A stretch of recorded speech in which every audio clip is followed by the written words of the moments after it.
सबके आगे बढ़े कदम। जीवन पुष्प चढ़ाने निकले माता के चरणों में हम। वंदे मातरम, वंदे मातरम, वंदे मातरम।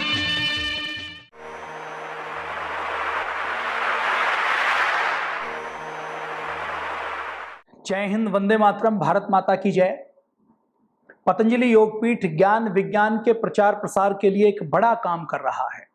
पूरे देश व दुनिया में भारत किस प्रकार से भारत, भा अर्थात ज्ञान, रत अर्थात प्रकाश करने वाला, ज्ञान को फैलाने वाला, ज्ञान का लगातार ज्ञान को चारों ओर बिखेरने वाला, अर्थात ऐसा देश, ऐसा क्षेत्र, ऐसी भूमि, ऐसी संस्कृति, ऐसी सभ्यता जो लगातार ज्ञान के प्रकाश से पूरे विश्व को आलोकित करती रही हो, ऐसा हमारा देश भारत रहा है।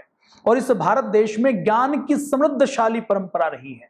अपने भारत के अंदर किसी के पास सोने की लंका है, यदि उसके पास ज्ञान नहीं है और ज्ञान के साथ आचरण और चरित्र नहीं है, तो उसकी हमने पूजा नहीं की, उसको मान्यता नहीं दी, उसको सम्मान नहीं दिया। अपने यहाँ धन का सम्मान कभी नहीं हुआ, अपने यहाँ सिंहासन का सम्मान नहीं हुआ, अपने यहाँ भारत में कभी भी संपत्ति को सम्मान नहीं दिया, अपने भारत में कभी भी पद का, प्रतिष्ठा का सम्मान नहीं होता।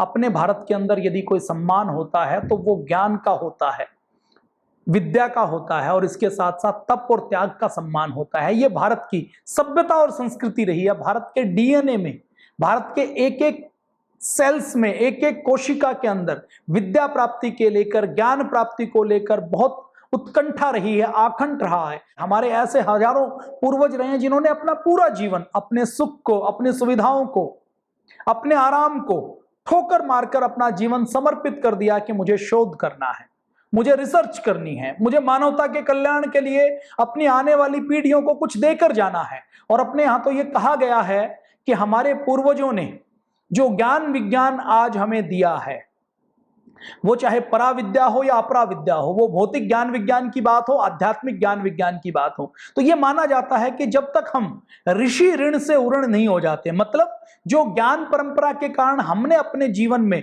सुख भोगा है, हमें अपने जीवन में जो भूमि भवन से लेकर, कृषि से लेकर, वस्त्र से लेकर, परिवार से लेकर जो अलग अलग हमारे पूर्वजों के शोध का लाभ मिला है, उस ज्ञान को, उस विज्ञान को जब तक हम दूसरे लोगों के बीच में बांटते नहीं हैं, अपने जीवन में कुछ तप त्याग संघर्ष करके इस ज्ञान की परंपरा को आगे नहीं बढ़ाते, तब तक हम ऋषि ऋण से उऋण नहीं हो पाते, हम ऋषि ऋण को चुका नहीं पाते। ये भारत की मान्यता रही है।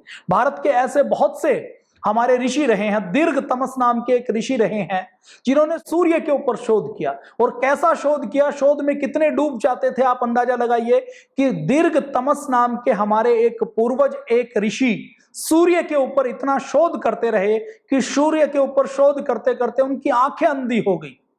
क्योंकि सूर्य के ऊपर शोध करना है तो सूर्य को लगातार देखना है, अलग अलग ग्रहों की स्थिति के अनुसार, नक्षत्रों की स्थिति के अनुसार, समय की, देश काल परिस्थिति की स्थिति के अनुसार देखना है। तो आंखें गंवा दी, लेकिन आंखें गंवाने के बाद भी उनको इस बात की तसल्ली रही कि मैंने अपनी आंखें गंवाई हैं तो मैं सूर्य के ऊपर शोध करके आने वाली पीढ़ियों को कुछ ज्ञान विज्ञान देकर जाऊंगा। तो ये भारत की परंपरा रही है।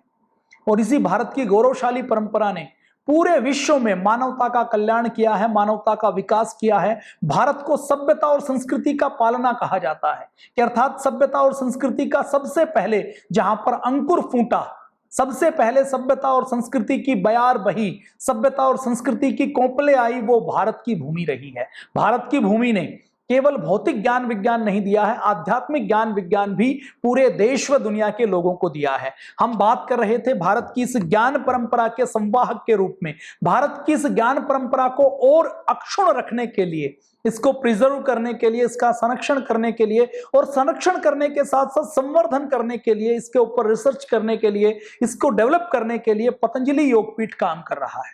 भौतिक तौर पर आयुर्वेद के योग के ज्ञान को परम पूज्य स्वामी जी महाराज श्रद्धेय आचार्य जी आप रोज देखते हैं आस्था टीवी के माध्यम से, वैदिक के माध्यम से, संस्कार के माध्यम से, सोशल मीडिया के माध्यम से, पुस्तकों के माध्यम से, व्यक्तिगत डायरेक्ट आपके संपर्क में आकर आमने सामने योग शिविरों के माध्यम से जन जन तक पहुंचाने का काम कर रहे हैं। इसके साथ साथ और अधिक मात्रा में ये ज्ञान विज्ञान जन जन तक पहुंचे, इसके लिए परम पूज्य स्वामी जी महाराज और श्रद्धेय आचार्य जी ने पतंजलि योगपीठ के माध्यम से एक प्रकाशन की स्थापना की है, दिव्य प्रकाशन के नाम से। जैसा इसका नाम है वैसी ही दिव्यता इस प्रकाशन के अंदर है। आध्यात्मिक विद्या की, हमारी भारत की पूर्वजों की विद्या के, ज्ञान विज्ञान के वो पन्ने जो कहीं जलाए जा चुके थे, वो पन्ने जो कहीं नष्ट हो गए थे, वो पन्ने जिनके अंदर मिलावट कर दी गई थी, वो पन्ने जिनको छुपाकर हमें यह बता दिया गया कि आपके अंदर तो कोई सभ्यता संस्कृति नहीं रही है, आपके अंदर तो कोई ज्ञान विज्ञान नहीं रहा है, आप तो जंगलों में केवल आप खाक छानते रहे, आप तो अनपढ़ रहे हैं, आप तो जाहिल रहे हैं, आपके अंदर तो कभी कोई डेवलपमेंट नहीं रही, हमने आपको पढ़ना सिखाया है। अंग्रेजों ने यह आरोप लगाया कि हमने आपको सभ्यता दी है, संस्कृति दी है, ज्ञान दिया है, विज्ञान दिया है। तो उनको उत्तर देने का काम भी पतंजलि योगपीठ कर रहा है। पतंजलि योगपीठ के दिव्य प्रकाशन विभाग की ओर से, पतंजलि योगपीठ के पांडुलिपि के संरक्षण और संवर्धन विभाग की ओर से देश व दुनिया में अपनी संस्कृत भाषा में, और संस्कृत भाषा और हमारी पुरानी जितनी भी और भाषाएं हैं उनके बीच की जो पांडुलिपियां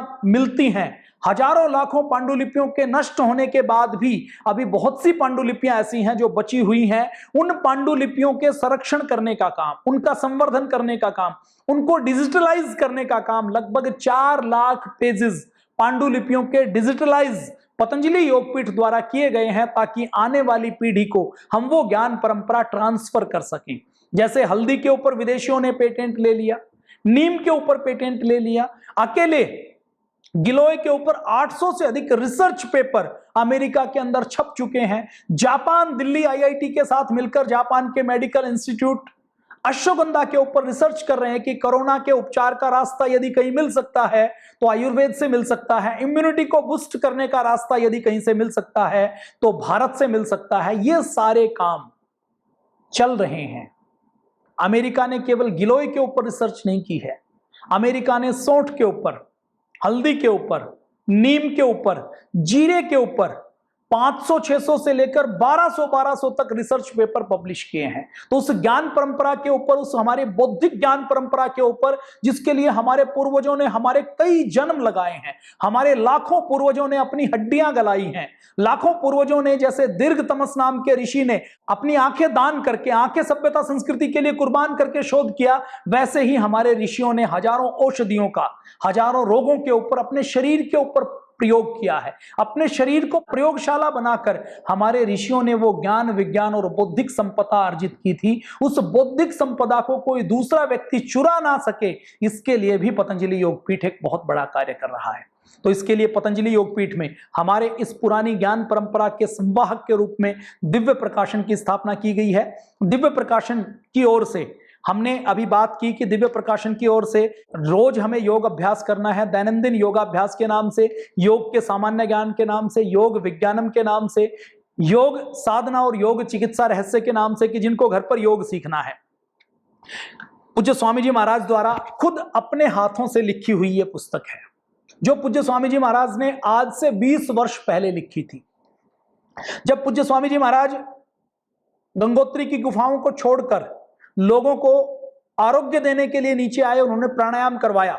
तो उस प्राणायाम को करवाते करवाते जब लोगों का दमा दूर हुआ, अस्थमा ठीक दूर हुआ, आर्थराइटिस ठीक हुआ, तो लोगों ने जब कहा कि आप इनको लिख कर दे दीजिए, तो पूज्य स्वामी जी महाराज ने अपने वर्षों के गहन ज्ञान को लिपिबद्ध करके ये पहली पुस्तक बनाई थी, जिसमें योग साधना और योग चिकित्सा, मतलब योग की किसी को साधना करनी है, परमेश्वर को प्राप्त करना है तो उसका मार्ग भी इसके अंदर है, और किसी को योग से चिकित्सा करनी है, योग से अपना दमा अस्थमा दूर करना है, योग से अपना माइग्रेन दूर करना है, योग से अपना बीपी क्योर करना है, योग से अपना आर्थराइटिस क्योर करना है, तो उसका मार्ग भी इसके अंदर दिया गया है। योग का स्वरूप क्या है, योग के पहलू क्या है, योग की उपयोगिता क्या है, योग का मन पर क्या प्रभाव पड़ता है, शरीर पर क्या प्रभाव पड़ता है, आत्मा पर क्या प्रभाव पड़ता है। और इसमें कोई एक भी बात पूज्य स्वामी जी महाराज ने वो नहीं लिखी जो उन्होंने खुद अनुभूत नहीं की। हर बात पूज्य स्वामी जी महाराज ने वो लिखी है जो हजारों रोगियों पर, हजारों लोगों के ऊपर या अपने आप पर वो अनुभूत कर चुके हैं, या उन्होंने वो बात लिखी है जो हमारे ऋषियों के प्रमाणिक ग्रंथों में हमारे ऋषियों ने गहन शोध से लिखी हुई है।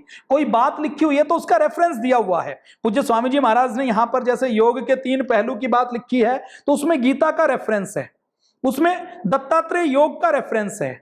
एक एक शब्द के पीछे जो हमारे वेद, हमारे शास्त्रों के अंदर जितने प्रामाणिक रेफरेंस है, उन रेफरेंस के साथ ये पूरी पुस्तक, उपनिषद का रेफरेंस, ऋग्वेद का रेफरेंस, उनके साथ ये पुस्तक बनाई गई है। इसमें योग का आध्यात्मिक पक्ष के बारे में सारी चीजें बताई गई है। योग के आध्यात्मिक पक्ष के साथ साथ योग के, जैसे हम और आप पूरी गीता नहीं पढ़ सकते, तो गीता के अंदर दैवी संपद क्या है, आसुरी संपद क्या है, भगवान का दर्शन क्या होता है, मुक्ति का व्यवहारिक स्वरूप और दर्शन क्या है, हम सब मोक्ष के, मुक्ति के मार्ग को खोजते रहते हैं। प्राणायाम को ध्यान पूर्वक कैसे करें, मेडिटेशन कैसे करें, आहार कैसा हो, निद्रा कैसी हो, दिनचर्या कैसी हो, यम नियम का पालन किस प्रकार से करें, लेटकर करने वाले कौन कौन से आसन हैं, लाइट एक्सरसाइजेज कौन कौन सी हैं जो बड़ा व्यक्ति भी कर सकता है, लेटकर पीठ के बल कौन कौन से आसन करें, पेट के बल कौन कौन से आसन करें, विद्यार्थियों के लिए कौन कौन से आसन हैं, अलग अलग रोगों के अनुसार कौन कौन से आसन प्राणायाम है, हठ योग और षटकर्म के विषय में, नाड़ी विज्ञान के बारे में, स्वर विज्ञान के बारे में, नेति के बारे में, जल नेति के बारे में, सूत्र नेति के बारे में, धृत नेति के बारे में, वमन धोती के बारे में, गजकर्णी के बारे में, कुंजल क्रिया के बारे में, वस्त्र धोती, दंड धोती, कायाकल्प की क्रिया कैसे करें, अपने शरीर को कैसे पूरा मेंटेनेंस करें, पूरी ओवरहालिंग करें, नौली क्रिया कैसे करें, गणेश क्रिया कैसे करें, बस्ती कैसे करें, त्राटक कैसे करें, कपालभाति कैसे करें, मुद्राएं हमारी कौन कौन सी होती हैं, कैसे वो काम करती हैं। जैसे हमारे शरीर के अंदर एक तो हम जैसे नाड़ी तंत्र देखते हैं, नर्वस सिस्टम है, शरीर को बाहर से देखते हैं, हमारी हड्डियों का स्केलेटन सिस्टम है, तो ऐसे ही हमारे शरीर के अंदर एनर्जी के अलग अलग चक्र हैं, एनर्जी का अलग अलग सर्किट काम करता है। और ये जो मुद्रा है वो इतनी अद्भुत है कि ये जो जैसे ही हम मुद्रा लगते हैं तो हमारे एनर्जी के वो सर्किट जुड़ जाते हैं, और जब हमारे एनर्जी के वो सर्किट जुड़ते हैं तो अद्भुत प्रभाव होता है। मुद्राओं के विषय में फिर कभी हम बात करेंगे, तो मुद्राओं के विषय में बहुत डिटेल में इसमें बातचीत की है। कुंडलिनी जागरण कैसे करें, कुंडलिनी जागरण में कौन कौन से सहायक मुद्राएं हैं, एक्यूप्रेशर कैसे करें, और उसके बाद एक्यूप्रेशर में एक्यूप्रेशर कैसे करना है, कितना प्रेशर देना है, कितनी देर करना है, उसकी क्या क्या सावधानियां हैं, एक्यूप्रेशर में अलग अलग बीमारियों के अनुसार एक्यूप्रेशर कैसे करें। तो एक्यूप्रेशर की आप घर बैठे ये हानि रहित एक्यूप्रेशर किस प्रकार से करना है, उसके सारे रंगीन चित्रों के साथ ये पुस्तक पूरी डिटेल में बनाई गई है। आप इसका लाभ उठा सकते हैं। बहुत उपयोगी पुस्तक है जिसमें हाथ के, पैर के पूरे एक्यूप्रेशर के पॉइंट के साथ पूरी डिटेल में पूरी जानकारी दी गई है। और उसके बाद ध्यान भी दिया गया है। ध्यान के 3 चरण कौन कौन से हैं, घर में बैठकर आपको ध्यान करना है तो कैसे करें। लोग ध्यान के नाम से कुछ करवाते रहते हैं, कुछ बताते रहते हैं कि कुछ मत सोचो, कुछ मत करो। तो ध्यान का हमारा वैज्ञानिक स्वरूप क्या है, ध्यान का वैदिक स्वरूप क्या है, ध्यान का आध्यात्मिक स्वरूप क्या है, हमारे पूर्वजों के ध्यान का स्वरूप क्या है, वो इसमें बहुत डिटेल में दिया गया है। और हर चीज के बारे में अब आप देखेंगे तो जैसे योग का मैं अगर पहला पेज खोलता हूं तो पूज्य स्वामी जी महाराज ने पहले पेज में जैसे 16 लाइनें लिखी हैं, तो 16 लाइनों में कितना रेफरेंस है, 16 लाइनों में 7 रेफरेंस हैं। रेफरेंस किसके हैं, योग दर्शन के हैं, महर्षि पतंजलि के, व्यास भाष्य के हैं। तो ये अलग अलग रेफरेंस के साथ ये पुस्तक बनाई गई है। इतनी गहरी पुस्तक ये बनाई गई है। और इसके अंदर आप देखेंगे तो हर विद्या को कैसे करना है, सूक्ष्म व्यायाम को कैसे करना है, उसके लाभ क्या हैं, उसकी सावधानियां क्या हैं, एक एक आसन को करके बताया गया है। ऐसा करके बताया गया है कि आपके घर में यदि कोई 7 साल का, 8 साल का बच्चा है, 10 साल का बच्चा है, तो वो बच्चा भी ये पुस्तक सामने खोल ले तो ये पुस्तक खोल के सारे आसन प्राणायाम घर में बैठे बैठे सीख सकता है, कर सकता है, लाभ उठा सकता है, और इतना सीख सकता है कि दूसरे व्यक्तियों को भी सिखा सके। तो ये योग साधना और योग चिकित्सा रहस्य अद्भुत पुस्तक है। अंग्रेजी में है, हिंदी में है, गुजराती में है, मराठी में है, कन्नड़ में है, पंजाबी में है, बंगाली में है, तेलुगु में है, तमिल में है, मलयालम में है। 116 पेज की बहुत चिकने अच्छी क्वालिटी के पेज हैं, कई साल तक ये पुस्तक खराब नहीं होने वाली। तो ये पुस्तक 116 पेज की पुस्तक 157 रुपए, लगभग 151 रुपए की आहुति के साथ, एक दान के साथ ये 157 रुपए में उपलब्ध होती है। अभी देखिए, योग जब पूज्य स्वामी जी महाराज ने 1995 में करवाना शुरू किया तो बहुत से लोगों ने विरोध किया। कितना विरोध किया कि डॉक्टर खड़े हो गए, वैज्ञानिक खड़े हो गए, मेडिकल साइंस के लोग, रिसर्चर खड़े हो गए, फार्मा की लॉबी खड़ी हो गई कि ये योग से बीपी तो ठीक नहीं हो सकता, योग से माइग्रेन ठीक नहीं हो सकता, योग से आर्थराइटिस ठीक नहीं होता, योग से ब्रोंकाइटिस ठीक नहीं हो सकता, योग से अस्थमा ठीक नहीं हो सकता, योग से हार्ट के वाल्व खुल नहीं सकते, योग से हार्ट की ब्लॉकेज ठीक नहीं हो सकती, योग से नर्वस सिस्टम के रोग ठीक नहीं हो सकते, योग से वेरिकोज वेन्स ठीक नहीं हो सकती, तो इनके बारे में योग से डायबिटीज ठीक नहीं हो सकती, योग से कोलाइटिस ठीक नहीं हो सकती, योग से किडनी का स्टोन नहीं निकल सकता। तो इन बीमारियों के बारे में क्या कहा हुआ था कि मॉडर्न मेडिकल साइंस ने जो बहुत बोना है, मैंने पिछले एपिसोड में उसकी बातचीत की थी कि 300 साल पहले माइक्रोस्कोप की खोज हुई। उससे पहले केवल एलोपैथी में यह माना जाता था कि एलोपैथी का मतलब वो ये मानते थे कि खून खराब हो गया तो बीमारी आ गई, तो वो क्या करते थे कि हाथ और पैर के ऊपर कट लगा देते थे कि खराब खून निकल जाएगा तो बीमारी दूर हो जाएगी। और जो कट लगाते थे ना, नाई भी अपने उस्तरे को उससे अच्छे से साफ करता है। जो उनके कट लगाने वाले, उनके जो कहने वाले नीम हकीम होते थे, वो एक लंबा सा चोगा पहनते थे। जैसे कसाई अपने काम पे जाता है तो कसाई बकरे काटता है, तो बकरे काटते हुए गंदा सा चोगा पहन लेता है ना, ताकि घर के कपड़े खराब ना हो। तो ऐसे चोगे पहनकर, ऐसे मैले उस्तरों के साथ लोगों को कट लगाते थे, लोगों को इन्फेक्शन होता था, लोग मरते थे।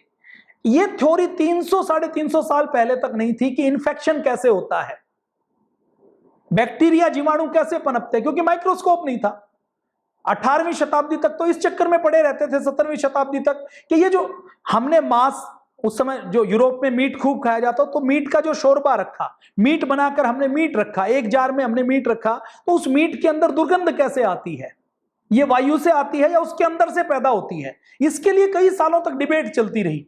और बहुत सालों बाद उनको समझ आया कि यदि हम एयर टाइट कर देते हैं और बाहर से वायु का बिल्कुल संपर्क नहीं होता है, तो उस मीट के अंदर, उस मांस के अंदर कोई भी संक्रमण, कोई बैक्टीरिया, कोई कीड़ा पैदा नहीं होता। उसके बाद उनका माइक्रोस्कोप का सिद्धांत समझ में आया। उनसे पहले उनको ये जो बड़े बड़े कीड़े कैसे पैदा होते हैं, इसका सिद्धांत उनको नहीं पता था। जो आंख से देख नहीं सकते, उस बैक्टीरिया वायरस की तो आप बात छोड़ दीजिए। तो ये आधुनिक विज्ञान बहुत बोना है। ये जो रिसर्च की जाती है आज, जो फार्मा की लॉबी जो कोरोना की दवाई बनाने का दावा करती है, वो कोरोना की दवाई कितने लोगों पर एक्सपेरिमेंट करती है? कुछ हजार लोगों पर, कुछ 100 लोगों पर। और कोरोना जो वायरस इसी साल आया, जिसको अभी 8 महीने होने जा रहे हैं, उस 8 महीनों में कोरोना की वैक्सीन पूरी दुनिया की सारी सरकारें लगी हुई हैं, सारे तानाशाह लगे हुए हैं, सारी मिलिट्री लैब लगी हुई है, सारी दुनिया के वैज्ञानिक लगे हुए हैं, सारे धर्म मजहब वाले लगे हुए हैं, लेकिन उनके पास कोरोना का कोई इलाज नहीं आया। भारत के अंदर लोग काढ़ा पी रहे हैं, गिलोय का सेवन कर रहे हैं, तो भारत के अंदर कोरोना की मृत्यु दर दूसरे देशों से बहुत कम है। कहां तो अमेरिका की सीनेट में ये रिपोर्ट प्रस्तुत की जा रही थी। मैं बात करूं यदि मार्च के महीने की, तो मार्च के महीने में अमेरिका का यह असेसमेंट था कि भारत में यदि कोरोना आ गया तो कोरोना ब्रस्ट होगा, कोरोना ऐसा फैलेगा कि भारत के अंदर बिस्तर नहीं मिलेंगे, हॉस्पिटल नहीं मरेंगे, लोग सड़कों के ऊपर मरने वाले हैं। ऐसी असेसमेंट उनकी थी। क्यों? क्योंकि भारत के लोग तो अनपढ़ हैं, भारत के लोगों के पास तो स्वच्छता नहीं है, भारत के लोग की तो आबादी बहुत ज्यादा है, भारत के अंदर तो बहुत डेंस पॉपुलेशन है, बहुत घनी जनसंख्या है। तो इन सारी चीजों के बीच जब यह लगता था कि कोरोना ब्रस्ट होगा, तो आज भारत में यदि इम्यूनिटी बूस्ट है तो उसके पीछे का आधार है हमारा योग विज्ञान।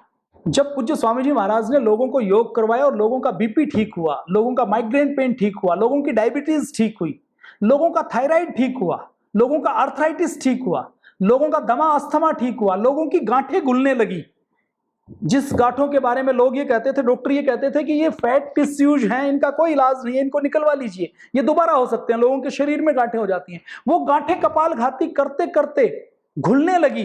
तो लोगों को आश्चर्य हुआ और लोगों ने जब शिविरों में खड़े होकर ये कहना शुरू किया, तो सारी डॉक्टर की लॉबी, अच्छे डॉक्टर भी कुछ हैं, लेकिन मैं बात करूं तो एक बड़े वर्ग ने यह सवाल उठाया कि ये तो बाबा के अपने लोग हैं, ये तो स्वामी जी ने अपने लोगों को खड़ा कर रखा है, वो वही बता रहे हैं जो उनको पढ़ाया गया, उनको बताया गया है। और उन्होंने क्या कहा कि मेडिकल साइंस में बीपी कभी भी क्योर नहीं हो सकता, वो केवल कंट्रोल हो सकता है। और कंट्रोल कैसे होता है कि नर्वस सिस्टम को थोड़ा सा रिलैक्स करने वाली कुछ औषधियां दे दी जाए।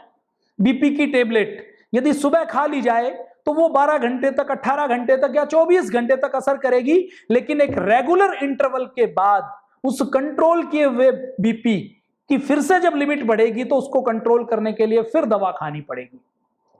और ये केवल ब्लड प्रेशर के लिए नहीं कहा गया, यही डायबिटीज के लिए कहा गया कि ब्लड के अंदर ग्लूकोज बढ़ जाता है, तो उस बढ़े हुए ग्लूकोज को कंट्रोल करने के लिए बाहर से इंसुलिन लेना पड़ेगा।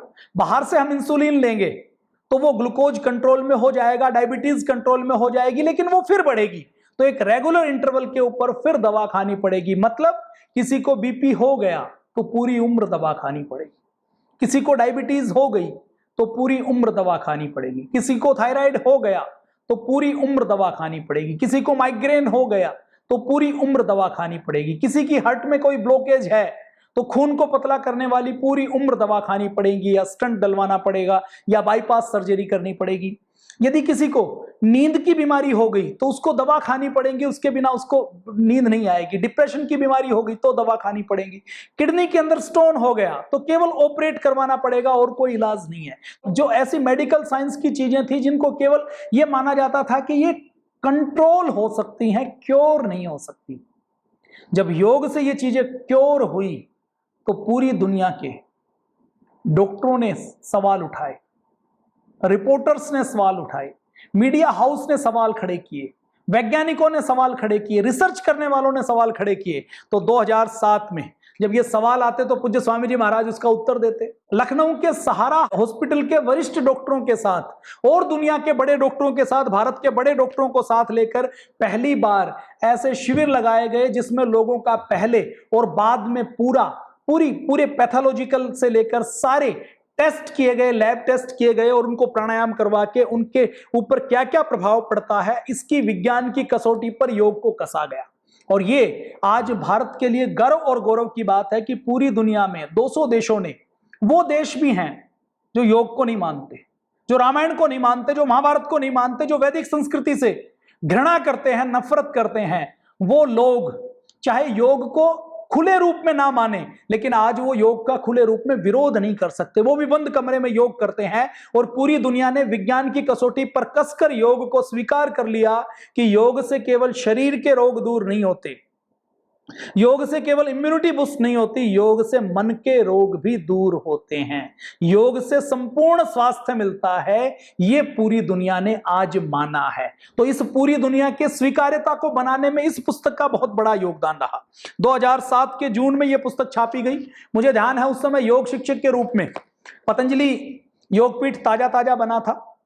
पतंजलि योगपीठ उस बड़े रूप में नहीं था, तो ये फेज 2 नहीं बना हुआ था। तो भूपतवाला में हमारी एक बैठक हुई थी, उस समय ये पहली बार पुस्तक लॉन्च की गई थी। विज्ञान की कसौटी पर योग पुस्तक लॉन्च की थी। तो इस विज्ञान की कसौटी पर योग पुस्तक में योग का इतिहास क्या है, योग के शारीरिक पक्ष क्या है, योग हमारा स्वास्थ्य क्या है, योग का आध्यात्मिक पक्ष क्या है, वैज्ञानिक पक्ष क्या है, योग के लिए स्वामी जी महाराज की विधि क्या है, उसका आहार क्या है, योग का जो मॉडर्न मेडिकल साइंस के आधार पर उसका विश्लेषण क्या है, अलग अलग प्राणायाम का कैसे प्रभाव पड़ता है, एक एक प्राणायाम का हमारे श्वसन तंत्र पर, हमारे हृदय पर, हमारे रक्तचाप पर, हमारे एंडोक्राइन सिस्टम पर, हमारी डायबिटीज के ऊपर, हमारे किडनी के ऊपर कैसे फर्क पड़ता है, योग से कैसे बीपी के ऊपर इफेक्ट पड़ता है, हमारे भार के ऊपर, मोटापे के ऊपर इफेक्ट पड़ता है, फेफड़ों के ऊपर, थायराइड के ऊपर, आर्थराइटिस के ऊपर, कैंसर के रोगी कैसे ठीक होते हैं, और हमारे हार्मोन्स के ऊपर योग का कैसे प्रभाव पड़ता है। और इसके साथ साथ हजारों रोगियों के अलग अलग रोगों के ऊपर, जैसे किसी को रोग है तो कई बार जब वो रोग दूसरे व्यक्तियों का ठीक होता है तो उनको आलम्बन मिलता है कि योग से जब उसका रोग ठीक हो सकता है तो हमारा भी हो सकता है। तो पाचन संस्थान के अलग अलग कैंसर तक के ऐसे हजारों रोगी जो ठीक हुए हैं उनकी रिपोर्ट की फोटो के साथ इसमें छापा गया है, इसमें पब्लिश किया गया है, जिसमें रोगियों की पैथोलॉजी की बिफोर और आफ्टर की सारी फोटोग्राफ भी छापी गई हैं, ये आप सामने देख सकते हैं। उसके साथ विज्ञान की कसौटी पर अलग अलग रोगों में योग किस प्रकार से प्रभाव डालता है उसका गहन विश्लेषण ग्राफ के माध्यम से, ह्यूमन बॉडी एनाटॉमी और फिजियोलॉजी के माध्यम से पूरा डिटेल में किया गया है। तो ये विज्ञान की कसौटी पर योग अद्भुत पुस्तक है, सीखने के लिए आप अपने घर में इसको जरूर रखिए। यह पुस्तक भी हिंदी और अंग्रेजी में छापी गई है। 300 रुपए के मूल्य की ये पुस्तक, और ये जो मूल्य रखा जाता है ये मूल्य लगभग लागत मूल्य है, इसमें कोई प्रॉफिट लेने की भावना नहीं होती। ये लागत मूल्य है ताकि जो डीलर डिस्ट्रीब्यूटर है उसको अपना मुनाफा मिल सके और ये पूरे देश में पहुंच सके, इस उद्देश्य के साथ न्यूनतम लागत मूल्य पर ये चीजें उपलब्ध करवाई जाती है। तो विज्ञान की कसौटी पर योग भी एक बहुत अच्छी पुस्तक है।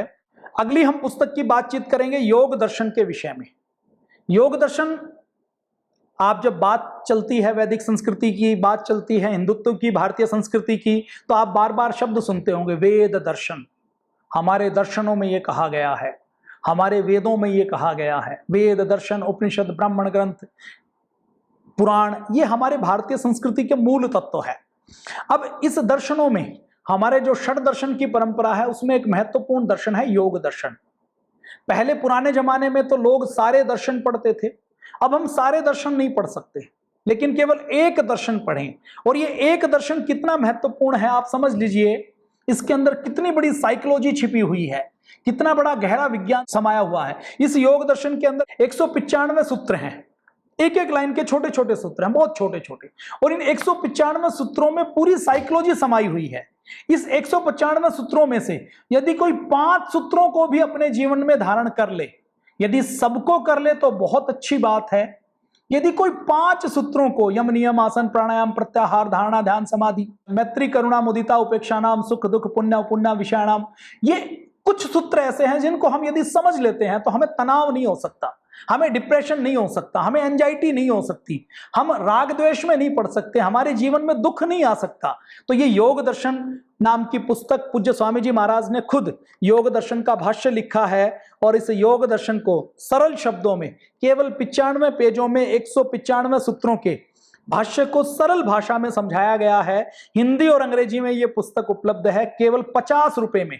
आप हम यदि फोटोकॉपी भी करवाते हैं ना, तो 100 पेज की फोटोकॉपी करवाएं तो उसकी कीमत भी लगभग 75 रुपए पड़ती है। 75 पैसे की 1 रुपए की एक फोटोकॉपी होती है एक साइड में, और यदि ये डबल साइड की हम बात करें तो लगभग 100 रुपए तो इसकी फोटोकॉपी की लागत मिलती है। इसकी विद्वता, इन चीजों की छोड़ दीजिए, इसकी कंपोजिंग, डिजाइनिंग और इसका पेपरबैक संस्करण, इन लागत से भी कम मूल्य में ये पुस्तकें उपलब्ध करवाई जाती है। तो 50 रुपए में आप ये योग दर्शन पुस्तक ले सकते हैं। तो आज हमने कुछ पुस्तकों की बात की, इसी कड़ी को, इस ज्ञान विज्ञान की श्रृंखला को हम आगे बढ़ाएंगे, आगे लेकर जाएंगे। आज के लिए यही विराम लेते हैं। जय हिंद, वंदे मातरम, भारत माता की जय।